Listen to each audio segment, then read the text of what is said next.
On fait quoi quand on a des remords? Oui, ça arrive les remords. Les remords, on a des regrets. On n'a pas agi comme il fallait. Est-ce qu'il y a une place pour les remords dans la Torah, dans le comportement d'un juif? Est-ce qu'on a parfois l'obligation d'en avoir? Est-ce qu'à tout moment de la journée, on a le droit d'avoir des remords? Eh bien, on va le voir ensemble. Il n'est pas toujours permis d'avoir des remords. La Torah nous demande de compartimenter notre vie, notre quotidien, programmer. Il faut qu'il y ait des cases, des petits casiers dans lesquels on range chaque émotion, chaque état d'esprit, chaque état émotionnel dans lequel on se sent pendant notre vie. C'est pas n'importe quoi, c'est pas à chaque moment qu'il faut être joyeux, enfin si toujours joyeux, mais c'est pas à tous les moments qu'il faut se lever et danser, enfin si toujours, à chaque instant. Mais surtout, les moments de remords, les remises en question, les regrets, c'est pas à chaque moment. Il y a un temps pour tout. C'est ce que nous avons développé ensemble dans notre Tanya du jour. Boker Tov les Koulam, bonjour à toutes et à tous, j'espère que vous allez bien, que vous avez passé hier une bonne journée et que vous êtes levé comme il fallait avec les bonnes forces. Si ce n'est pas le cas, eh bien versez-vous un petit café ou un thé ou une petite tisane ou une infusion. On va démarrer ensemble dans quelques instants.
On a parlé ensemble, dans notre dernier rendez-vous, de ce qu'étaient les problèmes matériels que nous pouvions avoir dans notre vie. Oui, parfois on a des problèmes matériels et parfois on a des problèmes spirituels. Parfois on a des soucis matériels. Boker Tov, mon ami, Boker Tov, Boker Tov. Ça fait plaisir de te voir. En effet, on a parfois des problèmes spirituels et parfois des problèmes matériels. Alors, il y a des soucis. Hier, on a dit qu'il fallait aborder les soucis matériels, physiques, les remises en question matérielles, dans la joie. Voilà, qu'il n'y avait pas de place pour les remises en question. Maintenant, quand c'est des soucis spirituels, parfois on peut avoir des soucis spirituels. C'est-à-dire que, vous savez, quand la maison brûle, ok, alors on peut danser. Et on doit danser, c'est ce que nous avons dit hier. Il faut danser parce qu'on se dit, à Kol et Tova, tout ce que Dieu fait, c'est parfait. Tout ce que Dieu fait, c'est pour le bien. Maintenant, quand on a des remords spirituels par rapport à notre comportement, est-ce que vraiment on peut se mettre à danser? C'est compliqué de danser si on a des remords, si on a des regrets, si on a de la culpabilité. Comment on se comporte par rapport à ça? On ne peut pas continuer à danser. Donc il faut un petit peu de sérieux, un peu de remise en question. Bon, est-ce que c'est à chaque moment de la journée qu'on peut se remettre en question? On est tous un petit peu comme ça. Et vous savez, le monde est parsemé de personnes, de gens qui ont de la culpabilité. Ce qui bloque, ce qui enferme les gens souvent, ces sentiments de remords. Parce qu'on a toujours des choses à se reprocher par rapport à notre comportement, par rapport à nous-mêmes, par rapport aux repères et aux valeurs que nous avons depuis notre enfance. Mais aussi, on a souvent aussi, quand on a la foi en Dieu, il y en a des sentiments de culpabilité. C'est vechatati negdi kolayamim, c'est-à-dire que nos fautes, nos moments d'égarement sont souvent présents devant nos yeux. Ils sont là, ils sont comme un garde-fou. Alors c'est bien qu'ils soient là, parce que ça nous permet quelque part de faire attention à ce que l'on fait, ce à quoi nous pensons, ce que nous disons. Mais souvent, ça peut être aussi... Cette culpabilité, elle peut nous bloquer, elle peut nous enfermer. Elle peut nous empêcher d'avancer. Et là, le Rabbi Shlomo Zalman, la Chassidoute, nous dit ici qu'il faut faire très très très attention à ces sentiments de culpabilité que nous pouvons avoir, à ces moments de remords et à ces remises en question. Parce que ça peut nous manger de l'intérieur. Ça peut nous mettre dans un état de déprime, de tristesse, et sont encore plus dangereux que les difficultés physiques qu'on pourrait avoir dans notre vie. Les dégâts sont considérables. Qu'est-ce qui fait qu'un homme a des sentiments de remords et de culpabilité par rapport à son comportement? Et comment est-ce qu'on a la possibilité de se comporter face à ces problèmes-là? Comment est-ce qu'on arrive à réagir et comment on peut réagir? Il faut savoir que le principe même de Hakol Letova, tout ce que Dieu fait, c'est bien, c'est pour le bien. Ça, c'est pour les problèmes matériels et non spirituels. Tout ce qui est négatif et qui paraît négativement matériel, qui a cet aspect négatif, qui a cet aspect mauvais, on a l'impression de vivre quelque chose de difficile. Ça, on se dit, ça vient de Dieu. Et donc, c'est de manière dévoilée négatif, mauvais, mal, mais on l'a dit, de manière cachée, c'est tout à fait bien. Et puisque derrière quelque chose de bien qui se cache, donc on peut positiver, on peut se dire tout va bien. Mais quand Akadosh Baruch Hu nous demande de faire quelque chose, d'accomplir la Torah et les mitzvot, et que malheureusement parfois on trébuche, parfois on va à droite alors qu'il fallait aller à gauche, et parfois on fait l'inverse, on va à gauche alors qu'il fallait aller à droite. Qu'est-ce qui s'est passé à ce moment-là? On a été à l'inverse de la volonté d'Hachem. Ce qui a été défini par Dieu comme négatif. Donc, si ça a été défini par Dieu comme négatif, on ne peut pas dire qu'il y a du bien à l'intérieur. Et si, a priori, il n'y a pas de bien à l'intérieur, comment est-ce qu'on doit se comporter avec ça? On ne pourrait pas dire « Akol letova ». Là, on dit autre chose. On dit « Akol vide shamaim, chutz mirat shamaim ». Tout vient de Dieu, si ce n'est la crainte de Dieu. Ok? Tout vient de Dieu, si ce n'est la crainte de Dieu. C'est-à-dire que craindre Dieu, tu ne peux pas demander à Dieu de te dire « Crains-moi à ma place ». Crains-le à sa place, à notre place. Non, Akadosh Baruch Hu nous demande de le craindre, et nous, on doit faire au moins cette démarche-là, de le craindre. Donc quand on fait quelque chose de négatif, on ne peut pas dire que Dieu est dans ce que nous faisions. Mais c'est pas possible aussi de dire que Dieu est détaché de ce que nous faisons, parce que Dieu est partout. Dieu est tout. Alors comment on vit cette dualité-là? Alors bien sûr, quand on fait quelque chose de négatif, quand on fait quelque chose de mal, on doit avoir ce sentiment de culpabilité, et on doit se sentir mal. Le problème, c'est que ce qui arrive souvent à ceux qui retournent vers Dieu, à ceux qui font teshuva, et comme on est tous dans ce cas-là, puisque peu importe notre niveau de religiosité, d'attachement avec Hachem, à un moment de notre vie, on est toujours en train de faire teshuva. Alors le fait de se souvenir des fautes qu'on a pu faire dans notre passé, eh bien ça fait remonter systématiquement des regrets et des remords. Pour toute personne, peu importe qui il est, d'où il vient. L'Admor HaZaken ici, il va nous dire, il va nous donner un conseil. Il va nous dire que la joie et l'ouverture du cœur, c'est ce qui permet de créer une forme de pureté, de sérénité, et qui nous dégage de tout souci et de toute tristesse dans notre vie, sur cette terre-là, dans le monde. C'est les mots par lesquels il a commencé ce chapitre-là. Comment on est capable de mettre ces mots-là sur des mots M-A-U-X spirituels et des remises en question spirituelles que nous pouvons avoir dans notre vie? La question qui se pose, c'est qu'est-ce que fait une personne qui a ces sentiments de culpabilité et qui est censé être triste, puisqu'il sait qu'il s'est égaré de Dieu, il s'est détaché de Dieu. Il sait qu'à chaque fois qu'il retombe, ok, c'était plus fort que lui, mais il sait qu'à ce moment-là, il doit avoir ce regret-là. Et il a ce regret de s'être détaché de Dieu. On ne peut pas lui reprocher ça. Alors comment est-ce qu'on peut lui reprocher d'être triste? Et est-ce qu'il a le droit d'être triste? Est-ce que c'est permis dans la Torah à un moment d'être triste? Alors la solution vient de nous la donner ici, le Admorazaken. Les quatre consciences que nous pouvons avoir spirituellement, on doit s'interdire de les avoir au beau milieu de la journée. Les remords, les quatre consciences, la tristesse, la remise en question, le recul, tout ça, ça fait partie des bilans qu'on doit poser tranquillement, sereinement, à des moments précis de notre existence. Le matin, on ne peut pas se lever avec des remords sur les mauvaises fautes qu'on a pu commettre. Le matin, on ne peut pas se lever en se disant « je suis triste parce que je suis quand même éloigné de Dieu ». Le matin, on ne doit pas se poser ces questions-là. À midi, non plus. Pendant les heures de la journée, non plus. Le soir, non plus. Alors à quel moment? À des moments précis. Il faut savoir que tous ces sentiments de culpabilité, ces remords et cette tristesse-là, on doit les faire rentrer dans un petit casier. Faire rentrer ça dans un petit casier qu'on referme. Et c'est un petit peu comme tous les autres sentiments, parfois que nous pouvons avoir dans notre vie. On sait qu'une personne qui n'est pas capable de compartimenter ses émotions, eh bien, les dégâts sont considérables. Elle ne peut pas avoir une vie tranquille.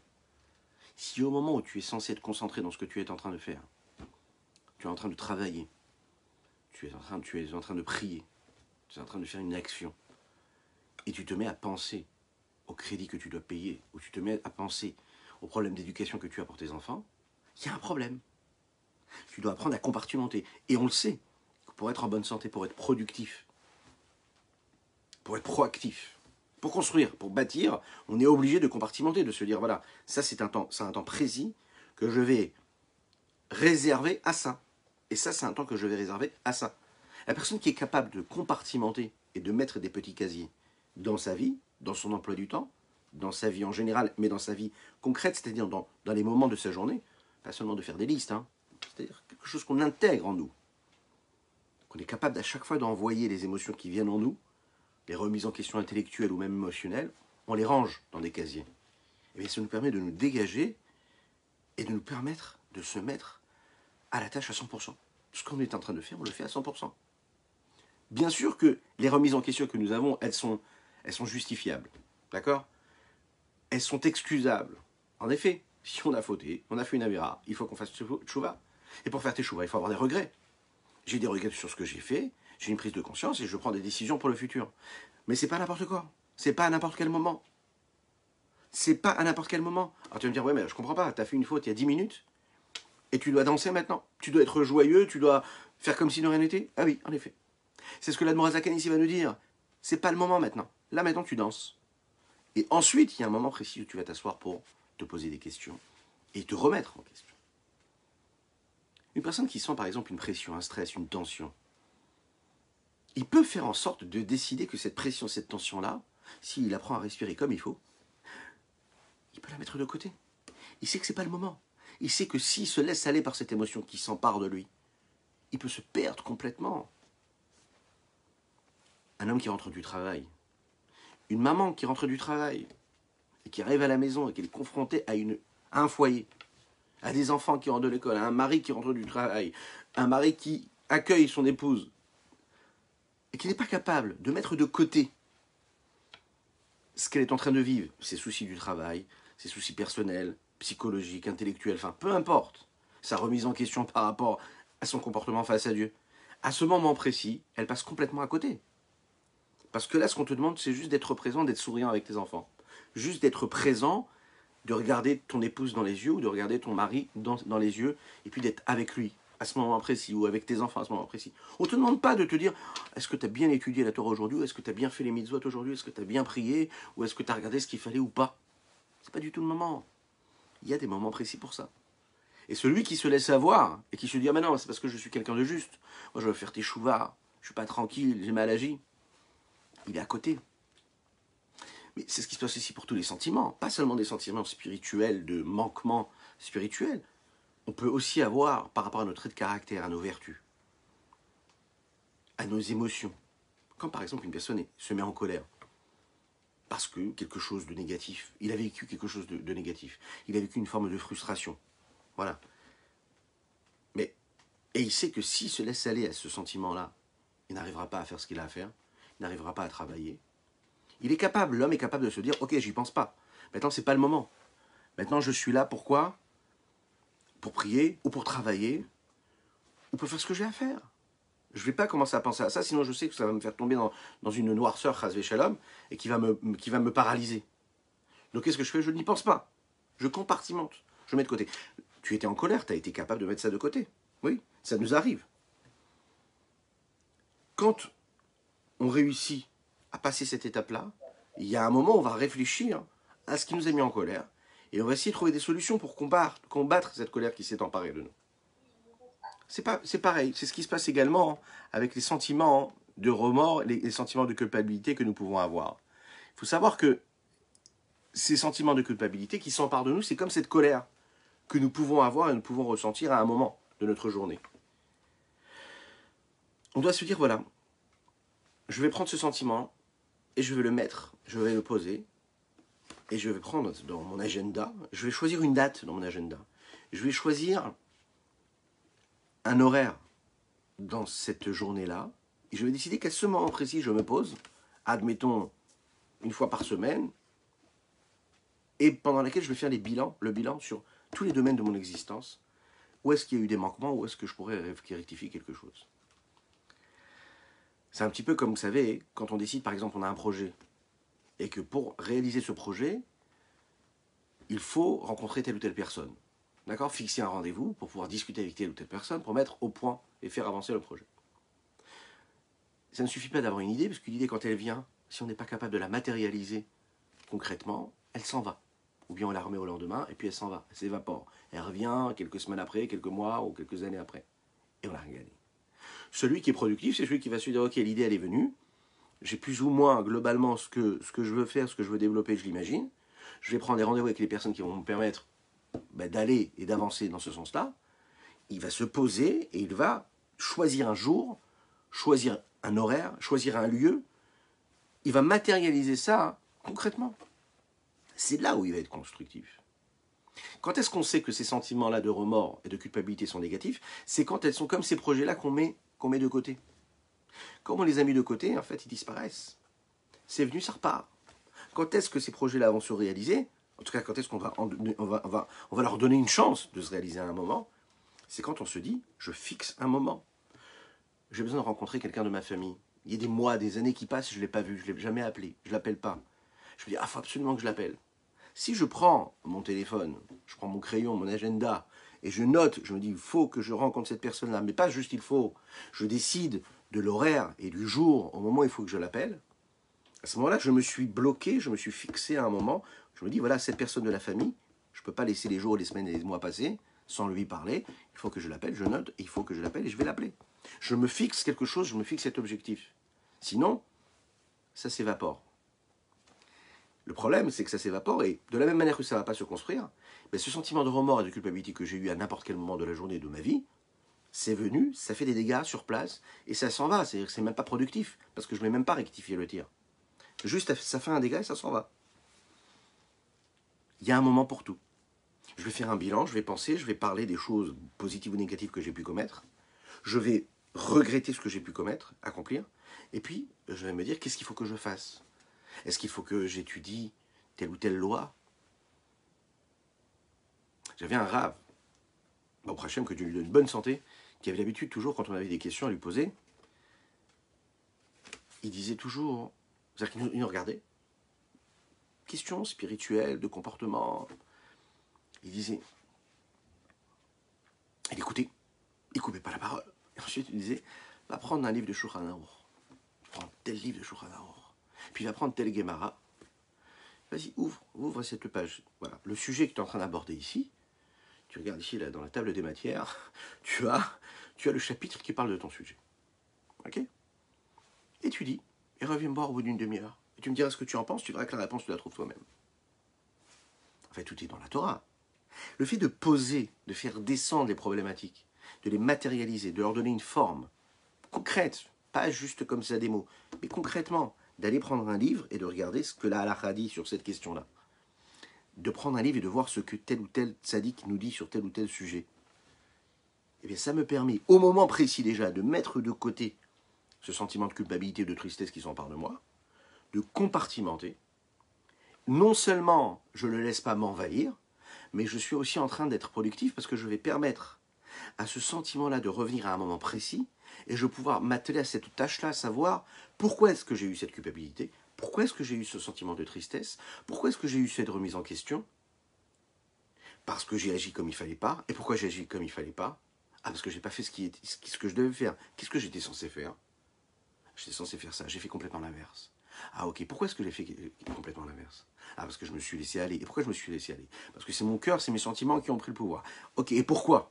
Qu'est-ce qui m'a amené à ça? Donc je viens comme ça, je pétris l'idée, j'intériorise vraiment, je rentre dans cet égarement-là, et puis je le chasse. Et je me dis, voilà, je sais ce qu'il faut que je fasse pour ne plus retomber dans la même erreur. Et je l'écarte. Et puis j'avance, je passe à autre chose. Je vous rassure, nous sommes des hommes, et puis le lendemain ce sera pareil. On va être confronté encore une fois à ces problématiques.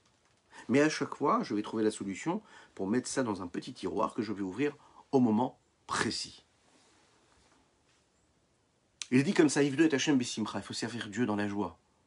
Donc, pour servir Dieu, je ne peux pas être dans un instant de tristesse. Ah, je ne suis pas tranquille parce que j'ai vécu quelque chose de négatif. Donc je ne peux pas servir Dieu dans la joie. Ben là, il te dit, tu mets ça de côté. Parce que tout ça, c'est le Yetzerara. Vous savez, il y a un dicton comme ça qui dit dans la Chassidoute, il dit, la tristesse que nous avons, elle ne vient pas de la Havera. La tristesse, c'est pas la Havera elle-même. C'est le dommage qui amène et qui est causé par chaque Havera. Et quel est le dommage qui est causé par chaque Havera? C'est que la faiblesse que l'homme ressent quand il a fait une Havera, cet état-là, cet état de faiblesse, de remise en question, qui suit juste après la Havera, ce remords, ce regret-là, mais l'homme dans un instant comme ça d'abandon, il est perdu, il sait qu'il s'est égaré, il sait qu'il n'a pas fait ce qu'il fallait. Il est conscient qu'il a passé une journée, il n'a pas étudié la Torah par exemple. Il sait que c'est pas bien, il se sent pas bien. Le Yetzirah le prend comme ça, il le saisit, il dit alors tu vas dormir, tu n'as même pas étudié la Torah. Il y a 2 jours qui sont passés, tu n'as pas fait une mitzvah. Tu as l'impression de ne pas avoir fait une seule mitzvah, ta tête elle était prise dans le travail, dans ci, dans ça, mais tu n'as pas fait une seule mitzvah, tu n'as pas l'impression d'avoir fait une vraie mitzvah, tu n'as pas mis une pièce à la tzedaka. Tu peux avoir des remords. Ça c'est le Yetzirah. Cet état de faiblesse là, dans lequel tu vas te trouver, c'est ce qu'il veut le Yetzirah. Pourquoi? Parce que quand il vient, il te voit dans la tristesse, il vient, il t'achève. Le Yetzirah, il ne veut pas nous faire fauter.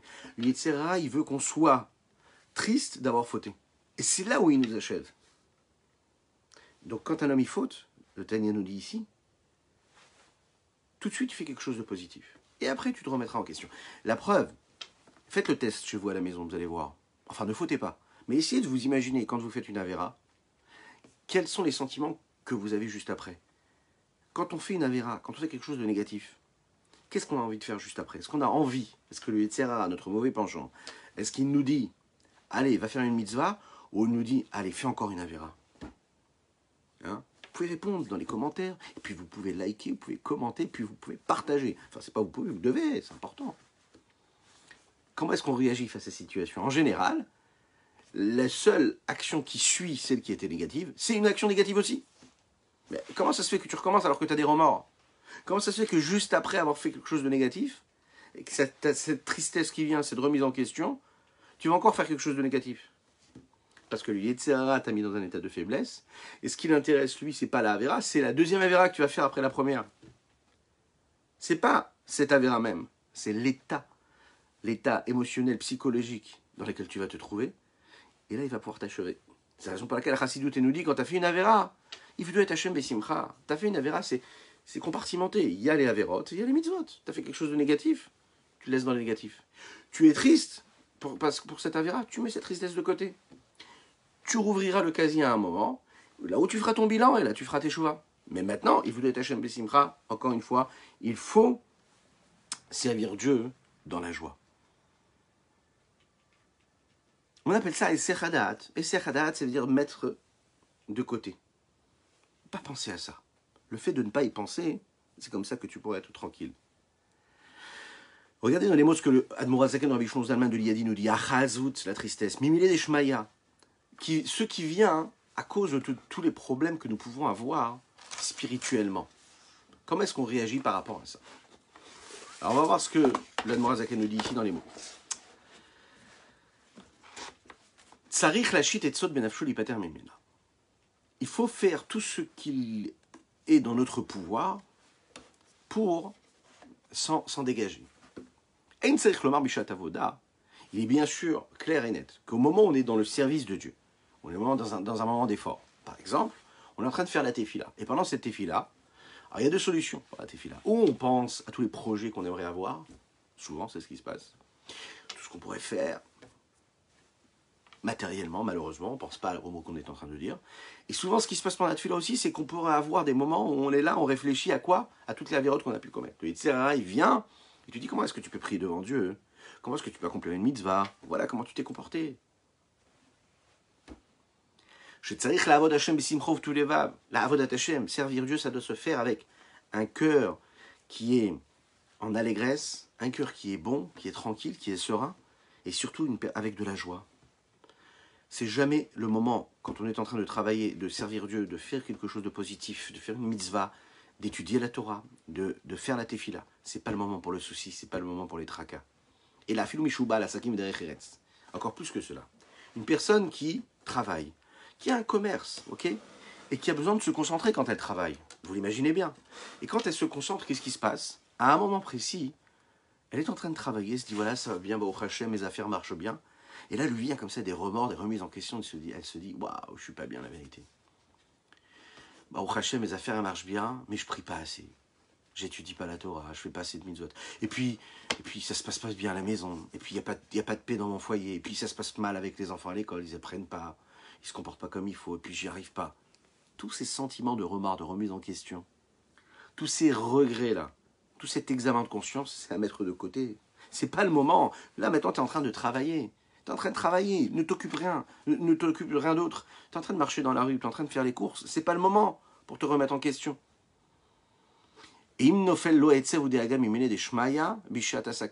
S'il vient et tombe en lui ce sentiment de tristesse, de souci, qui provient des sujets spirituels, de sa connexion avec Dieu, Bishat Asakav, au moment où il est en train de travailler, eh bien, il doit chasser ça. Il doit savoir que ça vient des manigances du Yetzer, du mauvais penchant, qui est là pour le mettre dans un état de faiblesse, pour l'achever, pour le faire fauter derrière. C'est ce qu'il attend de lui, le Yetzer Hara. Il vient à n'importe quel moment, pas qu'au moment où il étudie la Torah, pas uniquement quand il est en train de faire une mitzvah, même quand il est en train de faire les courses. Et qu'est-ce qui va se passer à ce moment-là? Il y a comme un filet comme ça de tristesse qui va se poser sur son visage. Ouais. Et quand il y a ce filet de tristesse qui se pose sur son visage, lui-même, il ne va pas vivre comme il faut. Il n'est plus à l'image de Dieu, Dieu lui demande d'être souriant, d'être accueillant.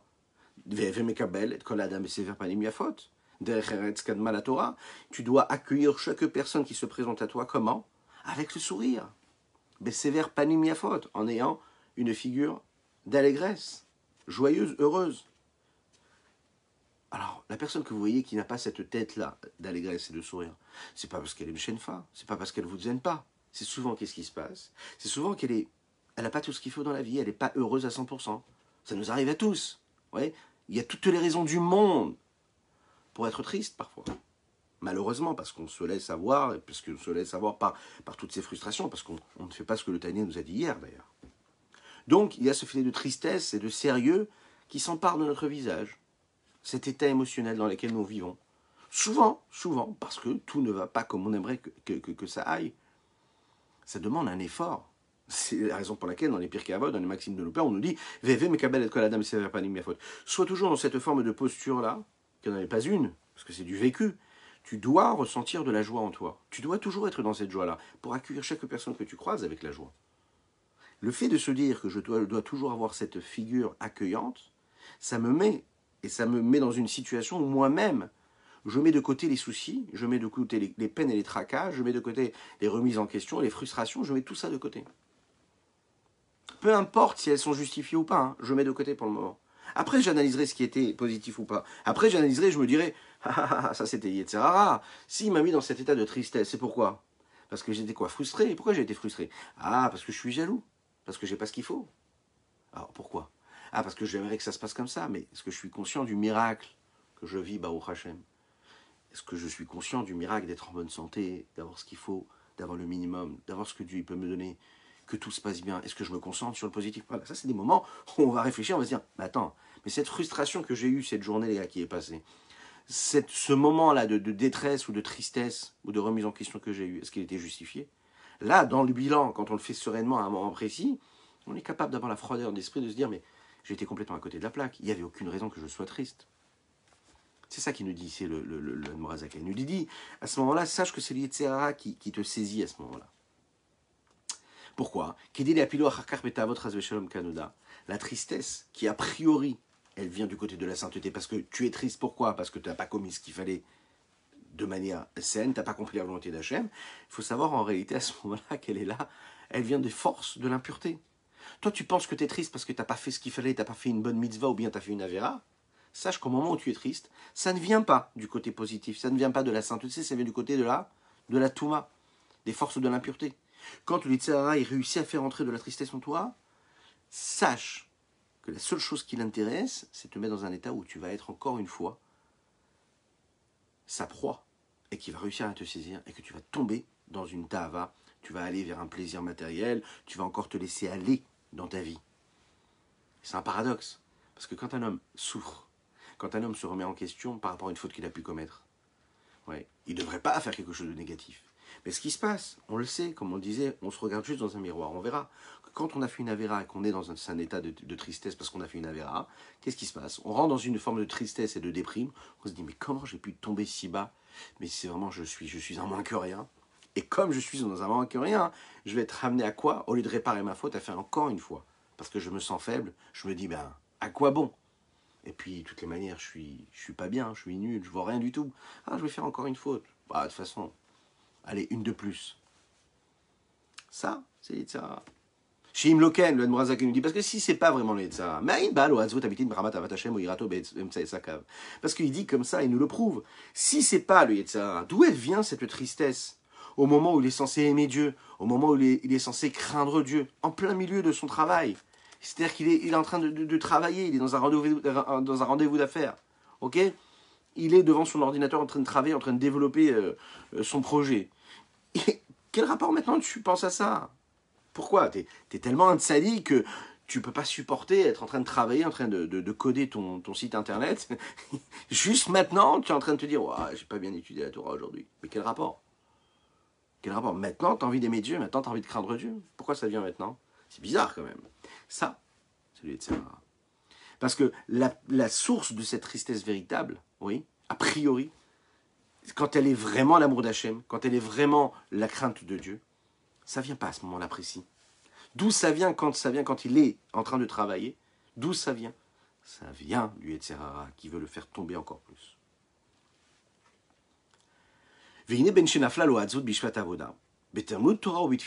Maintenant, que ça tombe à un moment, cette tristesse, au moment où il est en train de travailler, au moment où il est en train d'étudier la Torah, au moment où il est en train de prier, ou bien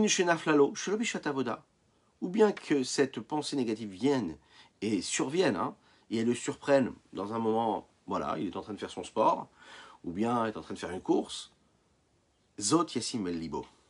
Voilà ce qu'il doit se dire et qu'il doit poser sur son cœur. Ki Ein Azman Grama, le temps ne convient pas. Le temps maintenant, là, ce moment, cet instant, ne convient pas du tout à se remettre en question. C'est pas le moment. Ka'et de Hatzutamitit, pour une tristesse véritable. Afilou de Hagat Avotot Hamorim Chazé Shalom. Même si c'est avoir des remises en question et des soucis face à des très graves fautes qu'il a pu commettre. Ce sentiment-là de lourdeur, de chute, de descente, d'abandon, même si ça a une raison valable, même si c'est parce qu'il s'est éloigné de Dieu, il doit se dire, maintenant, c'est pas le moment. Vous connaissez ces enfants quand ils font le devoir, et quand ils commencent à travailler, au bout de 2 phrases, ils commencent à lire la ligne, on est tous comme ça, hein, mais les enfants aussi sont comme ça. Alors on ne parle même pas de ce que cause d'avoir le téléphone à côté. On commence à étudier, on commence à faire le devoir, et puis l'enfant, au bout de 3-4 mots déjà, il va dire « Eh, tu sais papa, tu sais ce qui s'est passé à l'école, et puis mon copain il m'a embêté, et puis il s'est passé ci, il s'est passé ça. » Alors sachez qu'à ce moment-là, il ne faut surtout pas l'arrêter, il faut surtout avoir la patience, et surtout ne pas lui dire, enfin je me parle à moi-même, rassurez-vous, hein, je donne pas de leçons, je me parle à moi-même. Il ne faut pas lui dire arrête de me raconter ce qui s'est passé en classe, concentre-toi sur ton texte. Il faut savoir l'écouter. Parce qu'un enfant qui parle au moment où il est en train de faire ses devoirs, par exemple, il nous dit beaucoup plus de choses qu'on peut l'imaginer. Ce qui l'intéresse, c'est plus Et ce qui doit nous intéresser, c'est plus ce qu'il va dire entre les lignes que les lignes qu'il est en train de lire dans son texte. Il est en train de nous dire ce qu'il a vécu pendant ce jour. Il faut l'écouter.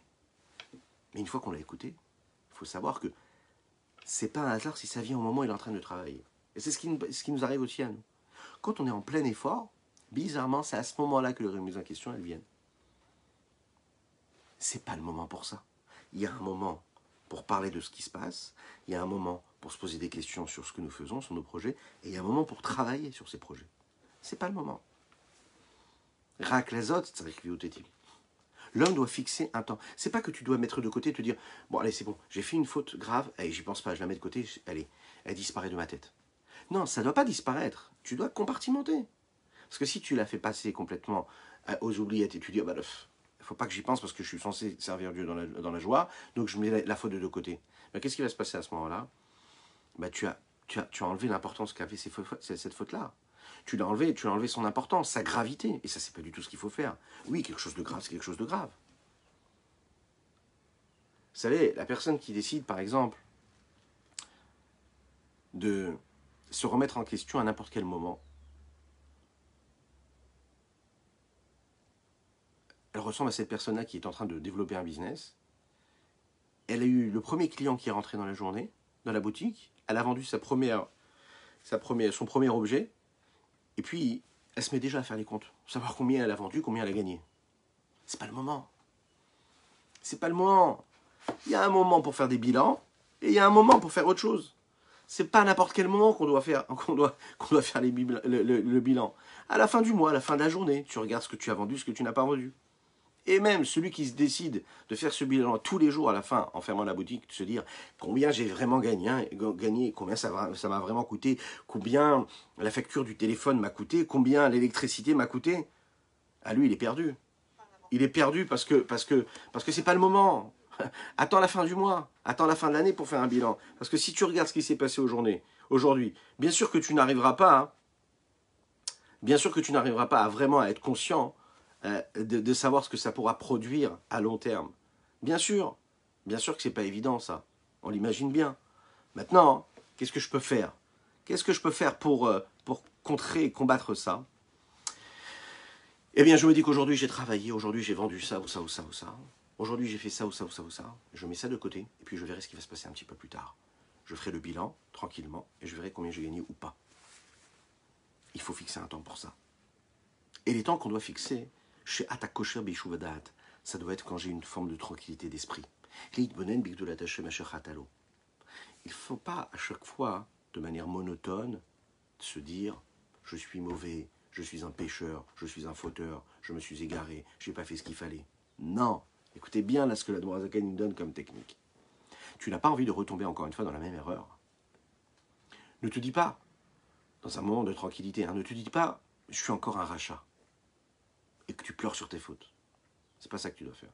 Tu dois pleurer sur quoi? Sur l'égarement, sur l'éloignement de Dieu. Il y a une grande différence. Est-ce que je pense, quand je me remets en question, à la faute que j'ai accomplie ou est-ce que je pense à Dieu? Est-ce que je pense à ce que j'ai fait de négatif ou est-ce que je pense à ce que j'ai causé face à Kadosh Baruch Hu? Est-ce que dans cet éloignement que j'ai créé? Le Noirzakan dit, il faut à ce moment-là réfléchir à la grandeur de Dieu. Pas se dire je suis quelqu'un de mauvais et de se morfondre, de se dire je suis un rachat. Non, je dois réfléchir à la grandeur de Dieu et de cette façon-là, je crée une forme de perspective positive et je me dis que face à cette perspective-là, face à la réflexion que j'ai fait naître en moi, à la grandeur de Dieu, oui, je me suis égaré. Pourquoi? Après avoir réfléchi à la grandeur de Dieu, l'homme peut maintenant vraiment se mettre dans cette photo-là, dans cette situation-là, et de se dire « Waouh, je me suis vraiment éloigné en agissant ainsi. » Si je me regarde, si je suis le repère, si ça n'est pas Dieu le repère, d'accord? Si ce qui est le repère, c'est moi, c'est mes fautes, d'accord? Ben, qu'est-ce qui va se passer? Je vais me morfondre et je vais me dire je suis quelqu'un de mauvais, je suis un rachat, d'accord? Le problème, c'est que si je me dis je suis un rachat, à ce moment-là, je me remets en question. Et si je me remets en question, qu'est-ce qui va se passer? Je vais me remettre en question et puis je vais faire naître encore une fois de la tristesse en moi. Parce que je sais que je n'ai pas agi comme il fallait. Et ça, c'est négatif. Ça va me faire tomber encore de la tristesse. Regardez ce que nous dit l'Admor Zaken, et le détail, il est là, vraiment. Faites très attention à ça. Quand tu as fait une faute et tu t'es posé à la fin de la journée et te dis, mais comment j'ai pu faire ça aujourd'hui? Je ne dois pas me dire, je suis un rachat. Je dois penser à Dieu d'abord. Une fois que j'ai pensé à Dieu, je me dis, waouh, alors dans ce grand tableau-là, de la création du monde, du projet divin, je suis où? Ah, je suis ici, d'accord. J'ai une mission. Ok. Quand j'ai fait cet avéra-là, je me suis écarté de ma mission. La prise de conscience de la grandeur de Dieu, ça fait naître en moi deux choses, de l'amour et de la crainte. Et qu'est-ce qui va se passer? Je vais me remettre en question, et donc je vais avoir le cœur amer. Et là, le Morazaken, et c'est un sujet qui va développer un petit peu plus tard dans les chapitres suivants, il me dit, c'est pas de la tristesse que je dois avoir, mais c'est de l'amertume, ce qu'on appelle de la mériroute. C'est pas de la mélancolie, c'est de la mélancolie positive. C'est une forme d'amertume. Je me sens amer. Mais pourquoi amer? Amer parce que j'aimerais être à un niveau de spiritualité. Je prends conscience de la grandeur de Dieu, je prends conscience de ma mission sur terre. Et je ne suis pas n'importe qui. Et face à ce que je fais, puisque je ne suis pas n'importe qui, je ne peux pas faire n'importe quoi. Puisque j'ai une mission et Dieu il m'a donné une mission. Donc face à la grandeur de Dieu, j'aurais pas dû agir comme j'ai agi. C'est pas pareil de se dire ça que de se dire je suis un rachat, j'ai fauté. Vous voyez la différence? Si je dis je suis un rachat, j'ai fauté, ça veut dire que je suis en train de me morfondre et de dire je suis vraiment mauvais. Mais c'est pas ça qu'on attend d'un homme. C'est pas ça qu'on attend d'un juif. Ce qu'on attend d'un juif, c'est qu'il se dise Dieu est grand, je suis tout petit, et quand j'agis comme il ne faut pas, eh bien je m'écarte de Dieu. Donc ça brise mon cœur. Donc je suis dans une forme d'amertume véritable. Je brise mon cœur, je pleure, et je rince mon âme de cette faute que j'ai pu accomplir. Mais c'est pas de la tristesse, parce que la tristesse, elle vient du Yetzirah. Comme il est expliqué, ce moment précis dans un autre endroit, on va l'expliquer. Juste après que nous ayons brisé le cœur à ces moments fixes, on va l'expliquer un petit peu plus tard, à ce moment-là, on fera disparaître cette tristesse de notre cœur, cette amertume-là. Il ne faut pas rester comme ça dans ce sentiment d'amertume. Il faut vite passer à autre chose. Il y a un temps où l'homme, il doit faire un bilan. Ce bilan, il doit être véritable, il doit être dévoilé, il doit être assumé. S'il a le sentiment qui se sent bas, qui se sent rabaissé, qui se sent nul, pour dire les mots comme ça, il doit se regarder face à ce qui se passe, face à son miroir, et de se dire, par rapport à ce que je suis censé être, est-ce que j'ai agi comme il fallait?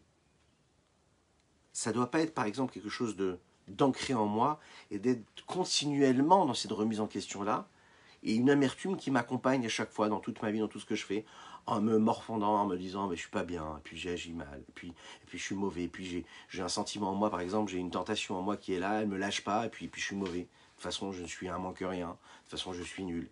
Ça ne doit pas exister chez un juif. Peu importe la gravité des tentations qu'il peut avoir.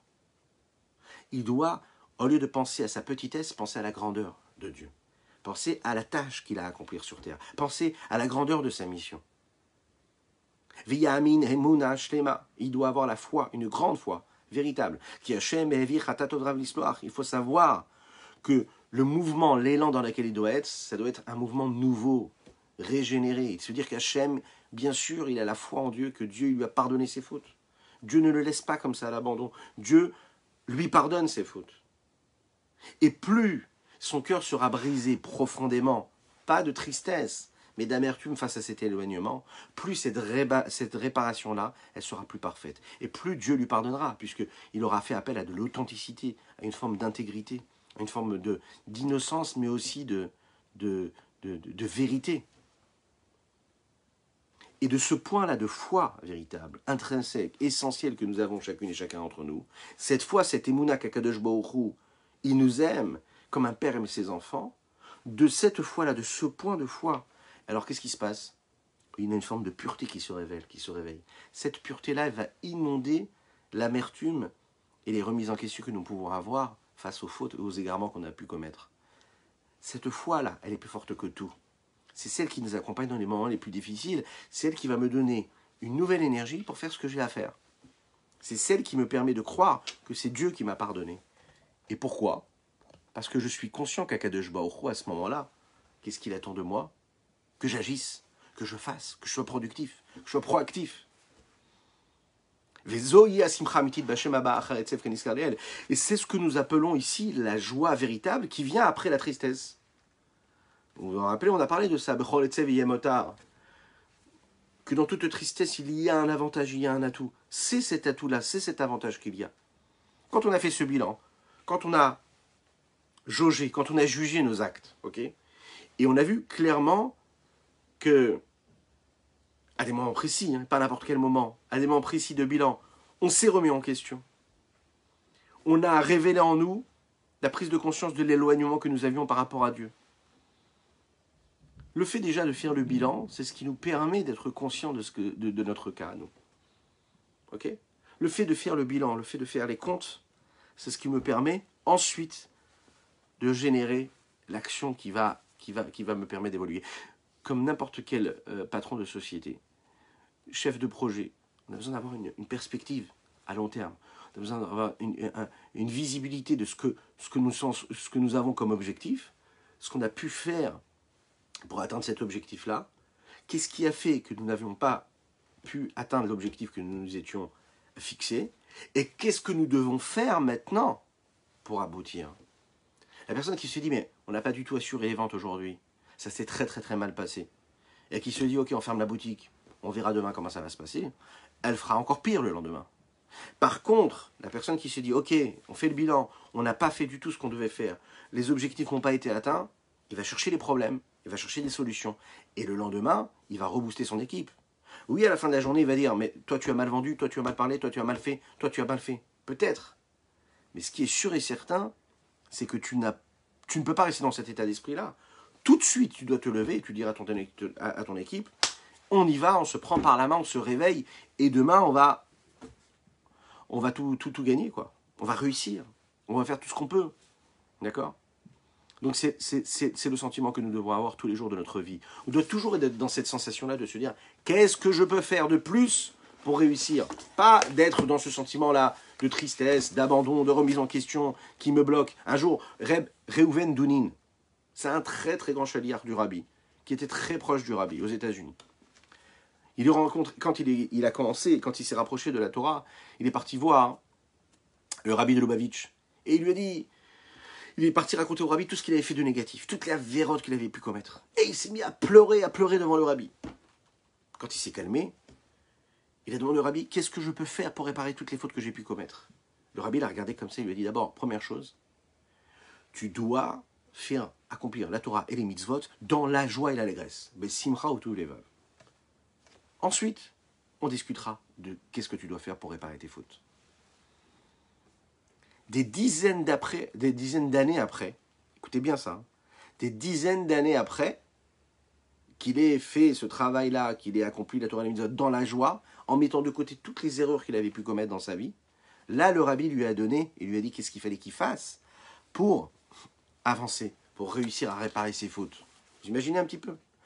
Des dizaines d'années après, c'est-à-dire que pendant des dizaines d'années, il a mis de côté toutes les fautes qu'il a pu commettre dans sa vie. Son âme a été entachée par ses fautes, parfait. Enfin, pas parfait, mais c'est comme ça. Mais tu mets de côté. Tu fais la Torah, tu accomplis la Torah, tu accomplis les mitzvot, tu mets de côté tes regrets, tes remords, et à un moment, tu feras tes choix. En conclusion, ce qu'il faut savoir, c'est que les soucis matériels, comme les problèmes que nous pouvons avoir, que Dieu nous en préserve, des problèmes de parnassa, que Dieu nous en préserve, des problèmes de santé, des problèmes avec les enfants, des problèmes pour chaque chose. Il faut toujours se souvenir qu'en fait, à Kadosh Baruch Hu, quand c'est des problèmes matériels, tout ce qui me paraît négatif, c'est bon. C'est bon, c'est du tov qui est caché, qui est voilé. C'est tellement bon que c'est caché. Parce que tout vient de Dieu, et que Dieu, il est bon. Tout ce que Dieu fait est parfait, en son temps, parce que c'est Dieu qui le veut. Les soucis spirituels, comme par exemple les fautes qu'on a pu commettre, les mauvaises pensées qui nous viennent parce qu'on sait qu'on n'a pas agi comme il fallait, il faut bien savoir que c'est du négatif total. Ces soucis-là, on n'a pas le droit d'en avoir. Ce qu'on a fait, c'est négatif. Mais des soucis qui viennent à cause de ce que nous avons fait de mal, on n'a pas le droit. On doit s'en dégager complètement, on doit les chasser. Et malheureusement, vous allez voir que c'est l'inverse qui se passe chez nous. Regardez, on se regarde dans le miroir, on verra que quand il nous arrive des problèmes matériels, qu'est-ce qu'on se dit ? Ouais. Qu'est-ce qu'on se dit ? Ben, on est triste. Okay ? On est triste et on se dit que c'est négatif et que c'est très très grave. À ce moment-là, on est censé se dire quoi ? Non, mais tout vient de Dieu. Ce que tu vois de négatif, c'est pas négatif. Ce que tu vois de mal, c'est pas mal. C'est du bon qui est caché. Et on fait l'inverse aussi avec les mauvaises pensées qui nous arrivent. Quand les mauvaises pensées, quand les remises en question, quand les remords, la culpabilité, les sentiments de culpabilité sont là, les cas de conscience que nous avons face à notre comportement, et ça vient à n'importe quel moment de notre vie, pendant qu'on étudie, pendant qu'on prie, pendant qu'on fait quelque chose de bien, pendant qu'on est au travail, et que ça nous brise, que ça nous fait tomber encore plus, ça nous fait chuter encore plus. Quelle est notre réaction? C'est d'être triste. Là, le Rabbi Shonzalman, il te dit, mais non, c'est pas du tout le moment. Elles ne sont pas bonnes, et il n'y a pas de bon caché dans cela. C'est que du négatif, d'avoir des remises en question comme ça. Il faut sanctifier, il faut réserver un temps pour ces choses-là, et à ce moment-là, s'y atteler. Alors, de quelle façon on doit se comporter? On conclura avec ça. Première étape, il faut regarder ce que nous avons fait. Se poser la question, pourquoi est-ce que je l'ai fait? Est-ce que c'est venu à cause de moi ou à cause de Dieu? On va vite se rendre compte que ce qui s'est passé, ça vient de Dieu. Ah bah alors d'accord, mais si ça vient de Dieu, alors c'est normal que j'ai fauté? Non, pas du tout. La deuxième étape, c'est de se dire, Akadosh Baruch Hu, il est bon.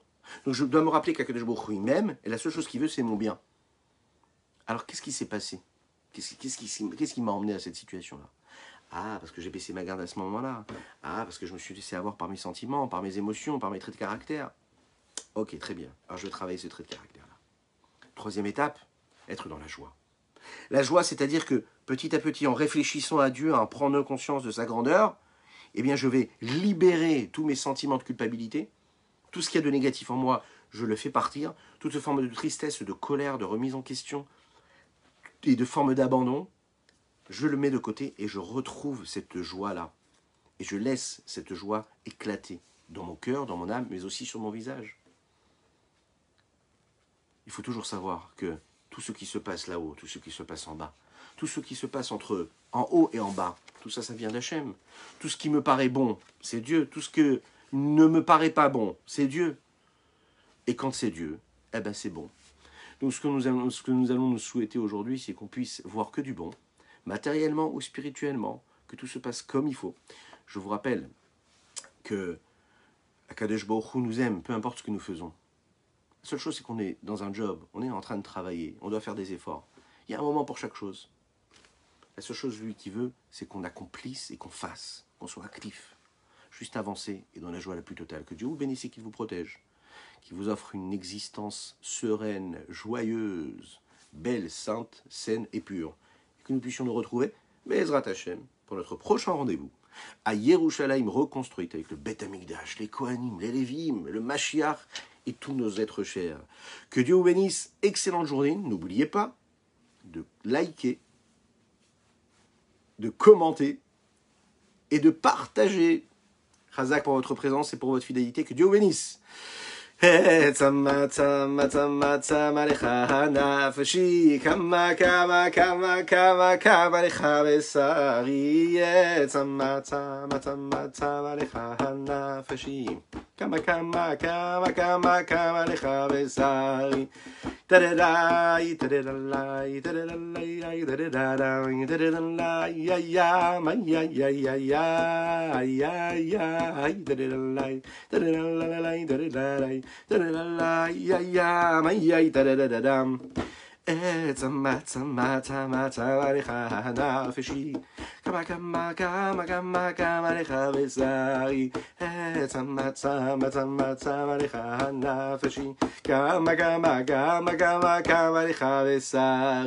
belle bracha pour Dana Rachel Gadnouna Cohen, ainsi que pour Arlette Mazouz, que Dieu lui donne de l'énergie, de la force. Une belle bracha pour Laurent Baranès, Laurent Meir, que des brachot.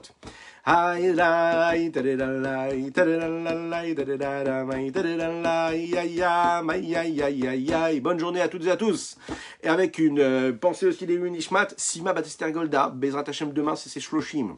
Sima Batester Golda, n'hésitez pas ce soir à penser à elle. C'est ma grand-mère, voilà. C'est les shloshim ce soir et demain matin. Aïe, aïe, tadadalai, tadadalai. Donc les Nishmat, Sima Batester Golda, mais également les Nishmat, le Rav David Shmuel Ben Avraham Zawi. Aïe, aïe, tadadalai, tadadalai, tadadalai, tadadalai, aïe, aïe, aïe, aïe, aïe, aïe, aïe, tadadalai, tadadalai, tadadalam, tadadalai, aïe, aïe, tididadadadadadadai. Baruch haba mon ami Nathan. Nathan, il va falloir que tu regardes le replay parce que tu es arrivé au moment où tout doit recommencer. À très bientôt, bonne journée.